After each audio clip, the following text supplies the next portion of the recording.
Mirë se erdhe në botën ku askush nuk është i pafajshëm. Sekrete shqiptare, vendi ku rrëfimet më të thella, më të ndaluara dhe më të pathëna të shqiptarëve marrin zë. Na bëni subscribe për histori të ndryshme.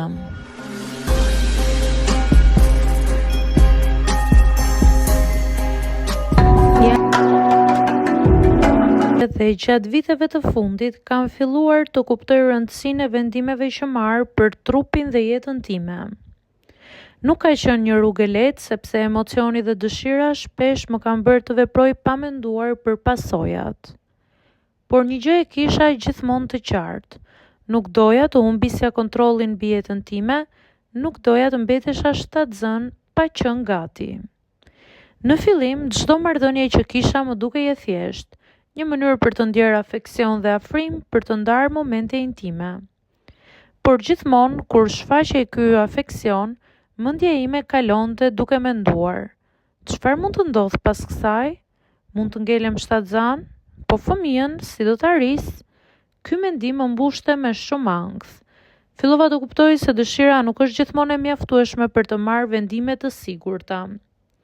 Në një moment, një marrëdhënie që po zhvilloja filloi të më bënte të ndjeja presion emocional dhe fizik. Ishte e qartë se unë nuk isha gati për pasojat që mund të sillte. Fillova të analizoj çdo situatë, çdo veprim, çdo fjalë që unë apo partneri im bënim. Pas disa ditësh reflektim, mora një vendim. Duhet të ruaja kontrollin mbi trupin dhe jetën time përpara çdo gjëje tjetër. Dhe kështu vendosa që të kryeja marrëdhënie vetëm anale. Nuk ishte një vendim i lehtë, ishte një vendim i shëndetshëm, i përgjegjshëm dhe i domosdoshëm për mua. Ditët dhe javët që pasuan u bën një provë e vërtetë. Çdo marrëdhënie, çdo takim, çdo mesazh nga partnerët më kujtonte se sa e rëndësishme ishte të vendosja kufi dhe të mos lejoja situata të rrezikonin të ardhmen time dhe shëndetin tim. Mësova çdo ditë më shumë për veten, për ndjeshmërinë që kisha, dobësitë e mia, por edhe për forcën që mund të zhvilloja për të mos u manipuluar apo për të shmangur pasojat që nuk isha gati t'i përballoja. Reflektimi ishte i gjatë dhe shpesh i dhimbshëm. Më duhej të shikoja veten në pasqyrë dhe të pranoja se emocioni dhe dëshira nuk mund të jenë kurrë më të rëndësishme se sa siguria dhe pavarësia ime.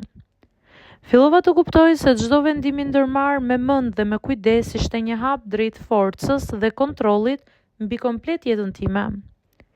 Me kalimin e kohës, vendimi që kisha marrë nuk ishte më vetëm një zgjedhje për një moment. U bë një mënyrë jetese, u bë një parim i jetës time. Çdo ditë përpiqesha të respektoja kufitë e mi, të shija marrëdhëniet nga një këndvështrim i matur dhe të shmangja situatat që mund të më sillnin pasojat që unë kisha frikë. Ndërkohë që ndodhesha në këtë rrugë, kuptova se forca e vërtetë nuk është në tërheqje apo emocion momenti, por në vetdijen dhe vendosmërinë për të ruajtur kontrollin mbi jetën tënde. Pas disa muajsh reflektimi ndjeva një qetësi shumë të madhe. Nuk kisha nevojë të ndjeja faj apo turp për zgjedhjet e mia. Shumë partnerë mu larguan për këtë arsye. Por nuk isha e detyruar të veproja se si ata e pëlqenin, apo për të plotësuar pritshmëritë e tyre. Kjo qetësi dhe vetdije e re më bëri të ndjem më e fortë dhe më e lidhur me trupin dhe mendjen time. Në fund, ajo që më mbeti nga e gjithë kjo përvojë ishte pikërisht mësimi i qartë dhe i fortë.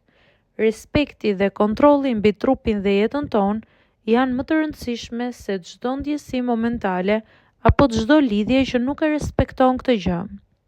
Vendimi im për të vepruar me maturi dhe për të shmangur rreziqet që nuk isha gati t'i përballoja, më lejoi të zhvilloja një ndjenjë të fuqishme sigurie dhe pavarësie.